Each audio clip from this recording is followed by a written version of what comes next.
ሙልጭ አድርጎ ነው የሰደበኝ። ተመልከቱ እንግዲህ ይህንን ዘመን እግዚአብሔር አይመልስብን። አሁንም መልካምነት በውስጣችን ካልነገሰ በስተቀር እነዚህን ነገሮች በቀላሉ የምንላቀቃቸው አይደለንም። አንዱን እየገደለ አንዱን ገቢ የሚያገኝ ከሆነ በአንዱ መሞት ገቢ መገኘት የለበትም። ኖርማሊ የሰው ልጅ ክቡር ነው። ክፋትም ስናደርግ ታግሶ የጠበቀንን ፈጣሪ ከዘመን ወደ ዘመን የሚያሸጋግረንን ፈጣሪ ብናመሰግን፣ መልሰን ስናየው የሚያሳፍር ነገር ሁሉ አድርገን እንገኛለንና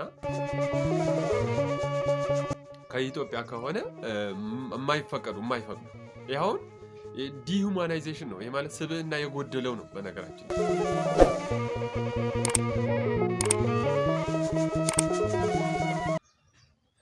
ሰላም ጤና ይስጥልኝ። እንደምን ሰነበታችሁ? እንደምን ከረማችሁ? እንኳን ከአሮጌው ዓመት ወደ አዲሱ ዓመት በሰላምና በጤና እግዚአብሔር እንኳን አሸጋገረን። ክብር ምስጋና ለእርሱ ይሁን፣ ለእግዚአብሔር ይሁን። በእውነት ያለፈውን ዓመት ብዙ ነገር አይተንበታል። እግዚአብሔር በዚህ በአዲሱ ዓመት ያለፈውን ክፉ ነገር ሁሉ ትቶ በዚህ በአዲሱ ዓመት መልካሙ ነገር ብቻ እንዲገጥምን እየተመኘው ወደ ዛሬው ቪዲዮ እሄዳለሁ ማለት ነው። ዛሬ ደግሞ አምስተኛውን እንቀጥላለን። አምስተኛው የመልካምነት ጠቀሜታ ሁላችሁ እንድትከታተሉት በአክብሮት ጋብዛለሁ። ሰብስክራይብ፣ ላይክ፣ ሼር፣ ኮሜንት ማድረጋችሁን አትርሱ። መልካም ጊዜ፣ መልካም ቆይታ።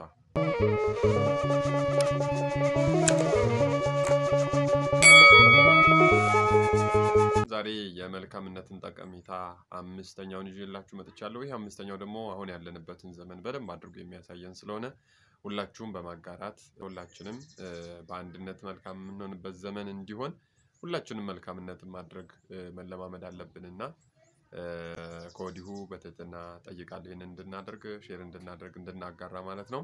እንግዲህ አምስተኛው ጠቀሜታ ዲጂታል ሂውማናይዜሽን ማለት የዲጂታል ዓለሙን ሰዋዊ ወይም ስብዕና የሞላበት ለማድረግ መልካምነት ይጠቅማል። እንግዲህ የዲጂታል ዓለሙ ዲጂታላይዜሽን ስንል ከአናሎግ ሲስተም ወይም ደግሞ ይሄ ከሃርድ ኮፒ ሲስተም ወደ ሶፍት ኮፒ ሲስተም ሆኗል እና ዲጂታላይዝድ ሆኗል ብለን እናለን። አሁን ያለንበት ዓለም ያው እሙን ነው፣ የታወቀ ነው። መላው ዲጂታላይዝድ ነው። እያንዳንዱ ስራችን ሁሉ በዲጂታል የታገዘ ነው። በሲስተም በኮምፒውተር ሲስተም እየታገዘ ነው። በአብዛኛው ደግሞ ኦንላይን ፕላትፎርሞች ናቸው እና እነዚህ ኦንላይን የሆኑ ፕላትፎርሞች ወይም ደግሞ ዲጂታላይዝድ የሆኑ ፕላትፎርሞች ስብዕናን የተላበሱ ካልሆነ በጣም አደጋቸው ልክ አሁን በዚህ በዘመናችን እንደምናየው አደጋቸው እጅግ በጣም የከፋ ፈጽሞ ለመናገርም የሚከብድና የሚሰቀጥጥ ነው የሚሆነው። ለምሳሌ ባንክ ቤቶችን ብናይ ባንክ ቤቶች አሁን ዲጂታላይዝድ ናቸው ወይም ኦንላይን ናቸው። እስከ 3 ትሪሊዮን ዶላር ድረስ ባንኮች እንደከሰሩ ነው የሚያሳየው። ይህ ማለት ደግሞ መልካም ያልሆኑ ሰዎች ወይ ከባንኩ ተቋም እዛው የሚተዋወቁ አሊያም ሲስተሙን ያጠኑ ሰዎች ወይም ደግሞ ሲስተሙን ብሬክ አድርገው ገብተው ነው እንግዲህ ይህንን ኪሳራ ያደረሱት። በአሁኑም ሰዓት በጣም ከባድ ነው ማለት መልካምነት ካልያዘን በስተቀር መልካም የሆነውን ፈጣሪ ካላሰብን በስተቀር የሰው ልጅ በጣም ብዙ መልካም ነገሮችን መስራት እንደሚችል ሁሉ ብዙ ተአምር መስራት እንደሚችል ሁሉ ብዙ ጉድ፣ ብዙ መከራና ብዙ ችግርንም ሊያደርስ ይችላል። ስለዚህ መልካም መሆን ከእንደዚህ አይነት ኪሳራ ከእንደዚህ ትውልድን፣ ሀገርን፣ አካባቢን ከሚበድል ኪሳራ እንጠበቃለን ማለት ነው። መልካም ካደረግን ስብዕና የጎደለው ድርጊት አይኖረንም ማለት ነው። ስብዕና የጎደለው ድርጊት ለምሳሌ እንኳን ብናይ አሁን እዚህ ፌስቡክ ማህበራዊ ድረገጽ የምንላቸው እና ፌስቡክ፣ ቲክቶክ፣ ዩቲዩብ እነዚህ አሁን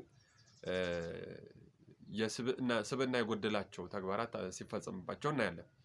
በዚህም ምክንያት ብዙ ሰዎች እየተጎዱ አሉ።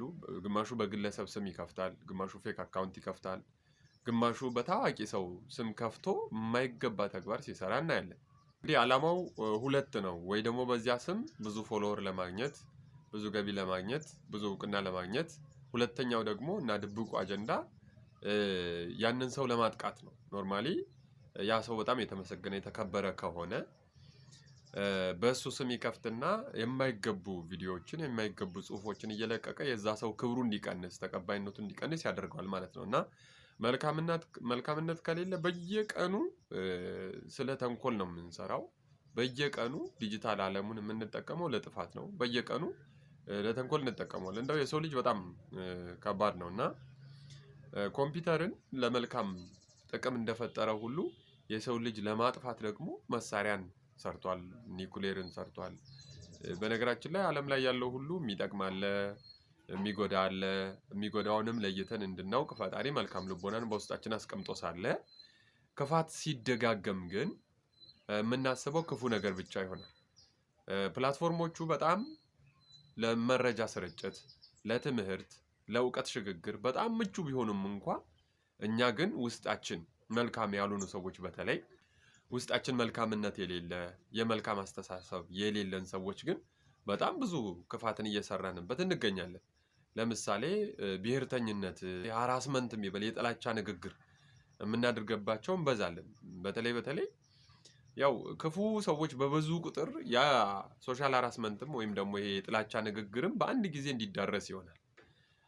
ክፉ ሰዎች ሚዲያው ላይ የሚቀንሱ ከሆነ ወይም መልካም ሰዎች የሚበዙ ከሆነ ያንን ማህበራዊ የጥላቻ ንግግርን ላይክም አያደርጉትም፣ ፎሎውም አያደርጉትም፣ ሼርም አያደርጉትም፣ አይጋሩትም። ያን ጊዜ ሰውየው ማንም ካላየለት የእሱ ክፋት እሱ ጋር ብቻ ይቀራል ማለት ነው።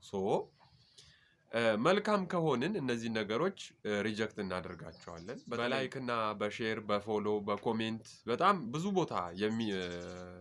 ቦታ የሚደርሱልን መረጃዎች ወይም ይህንን ፕላትፎርም ሰፖርት የሚያደርጉ ፕላትፎርሞች ይህንን ሲስተም የሚከተሉ ፕላትፎርሞች እኛ ለክፋት እንኳን ብለን ኮሜንት ባደረግን ቁጥር ያ የነሱ መረጃ በቀላሉ ይሰራጫል፣ ብዙ ሰዎች ጋር ይደርሳል። ምክንያቱም የኔ ፍሬንዶች እኔ ፍሬንዱ ላደረኩት ወይም ደግሞ ኮሜንት ላደረኩት ሰው ሚቹዋል ፍሬንዶች ይሆናሉ። የጓደኛ ስለሚሆኑ የጓደኛ ደግሞ ጓደኛ ሲሆን ያንን እንደገና በጣም በብዛት ነው የሚዳረሰው እና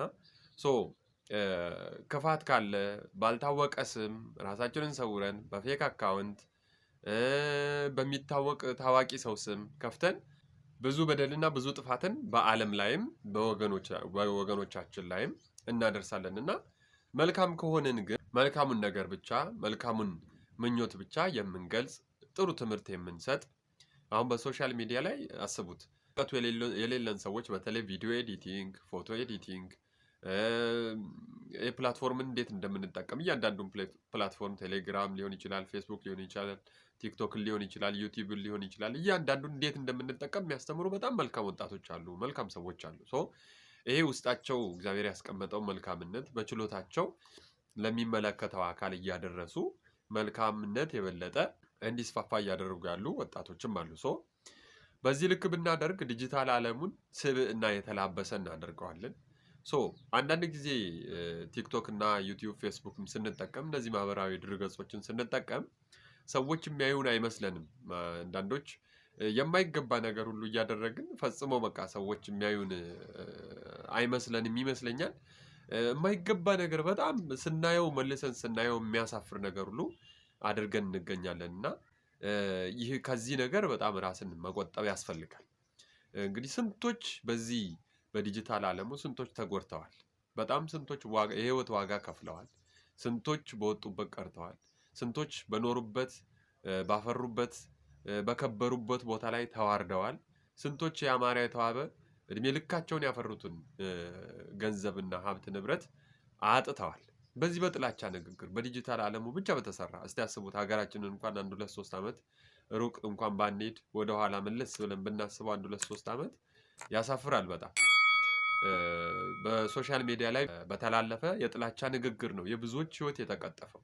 የብዙዎች ህፃናት መንገድ ላይ የቀረው እድሜያቸው መንገድ ላይ የቀረው ማለት ነው። ለብዙ የሚታሰቡ ትልልቅ የምንላቸው ሰዎች ሁሉ አንሰው በሚዛን ተመዝነው ቀለው የተገኙበት ዘመን ነው እና እንደው ይህንን ዘመን እግዚአብሔር አይመልስብን። አሁንም መልካምነት በውስጣችን ካልነገሰ በስተቀር እነዚህን ነገሮች በቀላሉ የምንላቀቃቸው አይደለንም።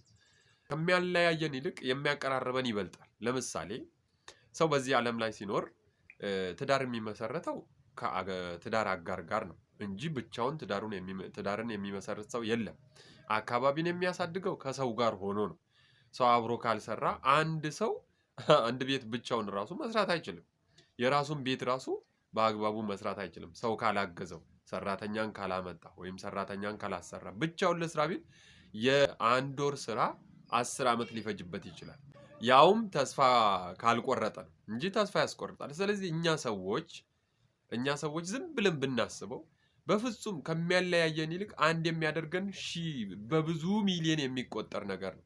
የሚያለያየን ጥቂት ነገር ነው። ያ የሚያለያየን ደግሞ ውበት ነው። ለምሳሌ የኔም ሀሳብ፣ የእናንተም ሀሳብ፣ የወንድሞቼ እህቶቼ፣ የአባቶቼ፣ የተማሩትም ያልተማሩትም አስተሳሰብ አንድ አይነት ከሆነ ይህች ዓለም አታድግም፣ አትለወጥም። ይህንን ማወቅ ያስፈልጋል። ያ የሀሳብ ልዩነት ነው ተጋጭቶ በጣም መልካም ነገር እንድንሰራ አዲስ ነገር እንዲፈጠርም አስተዋጽኦ የሚያደርገውና ሀሳባችን ነው የሚለያየው። ሀሳባችን ደግሞ መለያየት የግድ ስላለበት ነው፣ ለለውጥ ስለሚያስፈልግ ያ ሀሳብ አንድ ላይ ተገናኝቶ ነገ ተአምር ስለሚሰራ ማለት ነው። ስለዚህ እኛ ሰዎች በተቻለ መጠን በተለይ በዲጂታል ዓለሙ ላይ በማህበራዊ ድረገጾች ላይ በሰው ስም እየከፈትን ፌክ አካውንት እየከፈተን የኛ ያልሆነ ነገር የምንናገር ሰዎች አለንና ከዚህ ብንቆጠብ መልካም። ዲጂታል ዓለሙ ላይ አንድና ሁለት ብቻ አይደለም ጥፋቱ፣ ዓለም አቀፍ ነው። በነገራችን ላይ ዓለም አቀፍ በውጭው ዓለምን ብናይ አንዳንድ ፕላትፎርሞች ላይ ብትሄዱ ሬስን ወይም ደግሞ ብሔርን፣ ዘርን መሰረት አድርገው ለመመዝገብ ራሱ ፕላትፎርሞቹ ወይም ዌብሳይቱ ለመመዝገብ ራሱ የማይፈቅድ ፕላትፎርም አለ። ከኢትዮጵያ ከሆነ የማይፈቅዱ ይኸውን ዲሁማናይዜሽን ነው። ይሄ ማለት ስብዕና የጎደለው ነው። በነገራችን ላይ የትም ሀገር ቢኖር ሰው እስከሆነ ድረስ የሰራውን አፕሊኬሽን ለዓለም ሁሉ ቢጠቅም ዓለም ሁሉ ቢጠቀምበት ተጠቃሚው የዛ የአፕሊኬሽኑ ባለቤት ነው። ተጠቃሚው የዛ የዌብሳይቱ ባለቤት ነው። መቼም ሚቹዋል ቤኔፊት ነው። ፕላትፎርሞች ሁሉ ሚቹዋል ቤኔፊት ነው። ለምሳሌ ፌስቡክ በመላው ዓለም ላይ በየትኛውም ቋንቋ ሰዎች ቢጠቀሙት ለሱ በየቀኑ የሚመረት ገቢ ነው። በተመሳሳይ ሌሎች ይሄ የዲሁማናይዜሽን ወይም መልካምን ላለማድረግ የምናደርገው ጥረት ካልሆነ በስተቀር የትኛውም አፕሊኬሽን ለየትኛውም ሀገር አፕሊኬብል ቢሆን፣ የትኛውም ዌብሳይት ለየትኛውም ሀገር አፕሊኬብል ቢሆን፣ የትኛውንም ስምና ሀገር አካባቢ ቢቀበል ተጠቃሚው ማን ነው? ራሱ የአፕሊኬሽኑ ባለቤት፣ የዌብሳይቱ ባለቤት ነው። ይህንን የሚያደርጉት ከምን አንጻር ነው? ክፋት ነው። ውስጥ ያለ ክፋት፣ ውስጥ ያለ ተንኮል እንጂ እውነት የሚጎዳቸው ሆኖ አይደለምና ኖርማሊ መልካምነት ካለ ግን እነዚህን ሁሉ እንቀርፋቸዋለን ማለት ነው። አንዳንድ ዌብሳይቶች እንዳውም ገጻችን ወይም መልካችን ጥቁር ከሆነ ሪጀክት የሚያደርጉ አሉ፣ ኮምፕሊትሊ ማለት ነው። ነጮችን ብቻ ነጭ ቆዳን ብቻ ይፈልጋል፣ ሀገርን ብቻ ይፈልጋል። እና እነዚህም ብቻ አይደለም፣ በጣም ብዙ ስብዕናን የሚነኩ ዳታ አናላይሲስ ዌብሳይቶች አሉ። ከዚህ ሀገር እናንተ ዳታ አይፈለግም፣ ያንተ ዳታ አይፈለግም እያለ ሪጀክት የሚያደርጉ ዌብሳይትን ነው እየነገርኳቸው ያለሁት። አንዳንድ አፕሊኬሽኖች በተለይ እነዚህ ጌሚንግ ሊሆን ይችላሉ፣ ኦር ደግሞ የተወሰነ ካሽ የሚገኝባቸው አፕሊኬሽኖች ኢትዮጵያ ውስጥ አፕሊኬብል ያልሆኑ፣ ሌሎች ሀገር ላይም አፕሊኬብል ያልሆኑ ነገር ግን ያንን ሀገር ብቻ የሚቀበሉ አሉ። እንደዚህ አይነቶች አሁን የዲሁማናይዜሽን ነው። ይሄ ስብዕና የጎደለው የዲጂታል አጠቃቀም ነው እና ይህንን ማስተካከል ይኖርብናል። ሪሰንት የሆኑ እነዚህ ቻት ጂፒቲዎች፣ እነዚህ ኦንላይን ሄልፕ የሚያደርጉ ፕላትፎርሞች በጣም ምርጥ ናቸው። ነገር ግን ዲሁማናይዝድ የሆኑ ናቸው። አሁንም ስብዕና የጎደላቸው ናቸው። ላይክ አሁን ቻት ጂፒቲን ብታዩት የሚገርማችሁ መልካም ነገር እንደሚሰጣችሁ ሁሉ ክፉ ነገር የሚሰጣችኋል። ላይክ ምን ልበላችሁ፣ ፎር ኤግዛምፕል ብትሰድቡት ይሰድባችኋል መልሶ ማለት ነው። እኔ አሁን ስደበኝ ብዬ እንትን ብለው በጣም የሚያስገርም በጣም የሚያስጠላ ለመስማት ራሱ የሚሰቀጥጥ ስድብ ነው የምታዩት። እና ለምሳሌ እኔ ይህንን ብየው እንዴት እንዳለ ተመልከቱ። ሙልጭ አድርጎ ነው የሰደበኝ። ተመልከቱ እንግዲህ እንግሊዘኛውን አንብቡት። እና ሲፈልግ እንደ ሰይጣን ሆኖ ሊያስደነግጥ ሊያስፈራ የሚችል በጣም የሚያሳቅቅ ሆረር የሆነ ንግግሩ ሊያመጣላችኋል። በተመሳሳይ ደግሞ እንዴት ማሻሻል እንደምንችል ሊያሳየን ዲፕ ሲክ ላይ ብትሄዱ ደግሞ የትኛውንም ክፉ ነገር አክሴፕት አያደርግም። የሚገርማችሁ ብትሰድቡት ተዉ፣ አይዟችሁ፣ እንደዚህ አይደለም፣ ይሄ እኔ የተሰራሁት ለሰዎች መልካም ለማድረግ እንጂ ክፉን ለመመለስ አይደለም እያለ ሲናገር በጣም ነው የሚያስደንቃችሁ። እና ዲፕ ሲክም በዚህ አጋጣሚ በጣም ምርጥ ፕላትፎርም ነው፣ ተጠቀሙት። አማርኛውንም በደንብ ስለሚያስጠቅመን ማለት ነው። እና የፈለጋችሁትን ብትሉት ብትሰድቡትም ምን ብትሉትም ክፉ ነገር ስጠኝ ብትሉትም ራሱ አይ እኔ ክፉ ነገር አልሰጥም ብሎ ልክ ስሜትን እንደሚረዳ ክፋትን እንደሚረዳ የሆነ ተስፋ የቆረጠ ንግግር ራሱ ብትጽፉለት በቃ ዛሬ ልሞት ነው ብትሉት አይዟችሁ በአካባቢ እንደዚህ ያለ ሰው አለ፣ እንደዚህ ሂድ እስቲ እንደዚህ አድርግ እያለ በሚገርማችሁ ሁኔታ ጋይድ ያደርጋል። ዲፕሲክ ላይ ያለው ቻት ጂፒቲ ማለት ነው። እና በጣም እንግዲህ ዲጂታል ዓለሙን ራሱ ስብዕና የተሞላበት ስሜትን ማንበብ የሚችል ለስሜትም ምላሽ የሚሰጥ ቢያንስ ጋይድ የሚያደርግ ነገር ማድረግ እንደምንችል ዲፕሲክ በደንብ ያሳያል። እና እንደዚህ አይነት ፕላትፎርሞች ወደፊትም በጣም መጠናከር አለባቸው። በተለይ ኢትዮጵያውያን ፕሊዝ፣ እኛ ኢትዮጵያውያን ለዓለም አራያ የምንሆን ብዙ ቋንቋ የሚነገርባት ሁሉ በህብረት አንድ ሆኖ ዓለምን እስኪያስደምም ህብረቱን አሳይቶ በጣም ትንሽ ቁጥር ብንሆንም ዓለም ላይ ተጽዕኖ ፈጣሪ መሆናችን ህብረታችን ነውና በጥላቻ ንግግር በዲጂታል ዓለሙን ለክፋት በመጠቀም አንራራቅ፣ እንቀራረብ።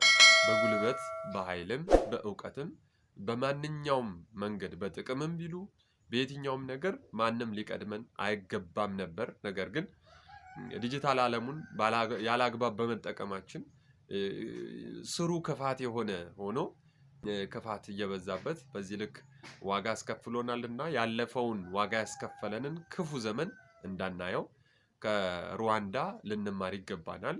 ሬስን ወይ ሀገርን አካባቢን ምክንያት እያደረጉ ልዩነት የሚዘሩ ፕላትፎርሞችን እኛም ራሱ ሰፖርት ማድረግ የለብንም። አይ ቲንክ እንደዚህ አይነት የሚያደርጉ ወይም ደግሞ እነዚህ ስብዕና የጎደላቸው ፕላትፎርሞችን ስናይ ወይም ደግሞ ግለሰቦችን ስናይ የግድ የሆነ እርምጃ መውሰድ ያስፈልገናል። ከነዚህ እርምጃዎች ውስጥ እንግዲህ ጥቂቶችን እናያለን። አንደኛው እያንዳንዱን ፕላትፎርም እንደ ሰው በማሰብ ነው። ሰው ነው በቃ ስንጽፍበት የሚያየው ሰው ነው፣ የሚያነበው ሰው ነው። ስብዕና፣ ስሜት፣ አመለካከት ያለው ሰው የሚያነበው ወይም ደግሞ የለቀቅነውን ቪዲዮ የሚያየው ሰው መሆኑን መረዳት መቻል አለብን። ሰው አያየውም ብለን ዝም ብለን ራሳችን ጋብቻ ወይም ተደብቀን የቀረጽናት ክፍል ላይ ብቻ የሚቀር መስሎን ተታለን ስብዕና የጎደለው ነገር እንዳንለቅ ጥንቃቄ ብናደርግ። ሌላኛው ደግሞ መጥፎ ንግግርንና የጥላቻ ንግግርን የሚያደርጉ ሰዎችን በቃ አንፎሎ ማድረግ፣ አንሰብስክራይብ ማድረግ፣ ላይክ አለማድረግ፣ ኮሜንት አለማድረግ፣ ዝም ብሎ ማለት። ያን ጊዜ ራሱ ላይክ እና ሼር ኮሜንት ሲያጣ ስንሳደብ፣ በነገራችን ላይ መልሰን ስንሳደብ ለዛ ሰው ሰፖርት እያደረግነው መሆኑን መረዳት ያስፈልጋል። ካስፈለገ ዲስላይክ ማድረግ ወይም ደግሞ እንደዛ አይነት ክፋት በቃ ክፋት ለምንም አይጠቅምም። የሰው ነፍስ የሚያጠፋ ከሆነ አንዱን እየገደለ አንዱን ገቢ የሚያገኝ ከሆነ በአንዱ መሞት ገቢ መገኘት የለበትም። ኖርማሊ የሰው ልጅ ክቡር ነው።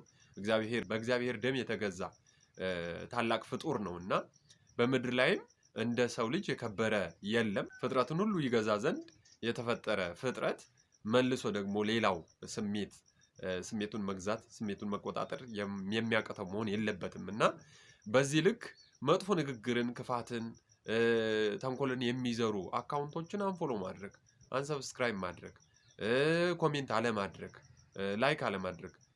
ይህንን ስናደርግ መልካምነትን እየመሰረትን እንሄዳለን። መልካም የሚናገሩ መልካም የሚያደርጉ ሰዎችን፣ ግለሰቦችን ደግሞ በደንብ አድርገን ሼር እያደረግ መልካምነት በዚህ በተለይ በአዲሱ ዘመን በሀገራችን በዓለም ላይ ሁሉ ተጽዕኖ መፍጠር እንችላለን። እንደ ጃፓናውያን የሚደነቁ ናቸው። እነሱ ሌላ ጊዜ በእውነት እመለስበታለሁ። ቻይናውያን ኢቭን እኛ ብዙ ታሪካቸውን አናቅም፣ ግን እነሱ በሀገራቸው ላይ ለዜጋቸው የሚያደርጉትን ተግባር ብታዩ በጣም ነው የሚያስደንቀው እና ያንንም በሌላ ክፍለ ጊዜ እናየዋለን።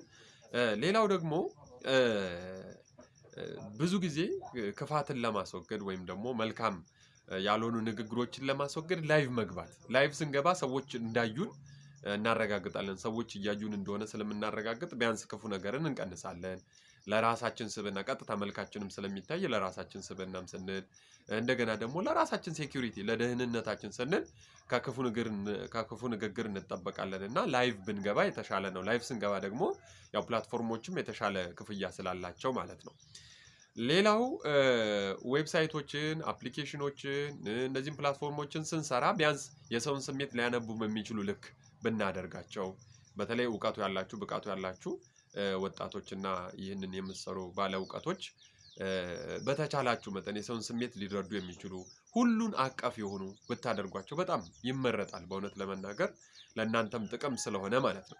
ሌላው በተቻለ መጠን ዲጂታል ዓለሙ ማስተማር፣ በቃ እያንዳንዱን አሁን በተለይ ብዙ ወጣቶች እያስተማሩ ነው እና ማስተማር ለሁሉም በመላው ዓለም ሰዎች ስለ ዲጂታል አጠቃቀሙ እንዲያውቁ ማድረግ።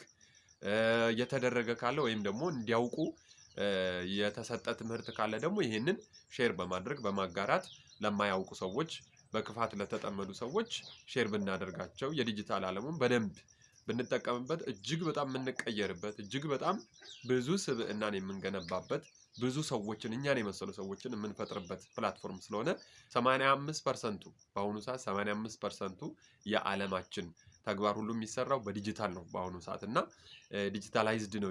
ዲጂታላይዝድ በሆነ ዓለም ውስጥ ነው ያለነው። እድሉን እንድንጠቀም በአደራ መልክ ጭምር ማስተላለፍ ፈልጋለሁ። በአጠቃላይ ግን በፕላትፎርም ላይ ስትገቡ እያንዳንዱ ፕላትፎርም ላይ ብናመሰግን እያንዳንዱ ሰው ስላደረገው ነገር ብናመሰግን አስቀድሞ ግን የፈጠረንን ፈጣሪ ይህንን እድል የሰጠንን ፈጣሪ ይህንን ጊዜም የሰጠን ፈጣሪን ክፋትም ስናደርግ ታግሶ የጠበቀንን ፈጣሪ ከዘመን ወደ ዘመን የሚያሸጋግረንን ፈጣሪ ብናመሰግን በተጨማሪ ደግሞ ፎሎ ያደረጉንን ሰብስክራይብ ያደረጉንን ኮሜንት ያደረጉንን ሰዎች ብናመሰግናቸው ዲጂታል ዓለሙ የተሻለ ማድረግ እንችላለን። ለመልካምነት ብንጠቀም በዓለም አቀፍ ደረጃ እውቅናን እናገኛለን። ከእውቅና ከክብር በላይ እንግዲህ ከመወደድ በላይ የከበረ ነገር የለምና ሞዳን ቲዩብን ሰብስክራይብ፣ ላይክ፣ ኮሜንት፣ ሼር በማድረግ ይህንን ሀሳብ ለዓለም ሁሉ እንድታጋሩልኝ በትህትና ጠይቃለሁ። ይቆየን። መልካም ጊዜ፣ መልካም አዲስ ዓመት።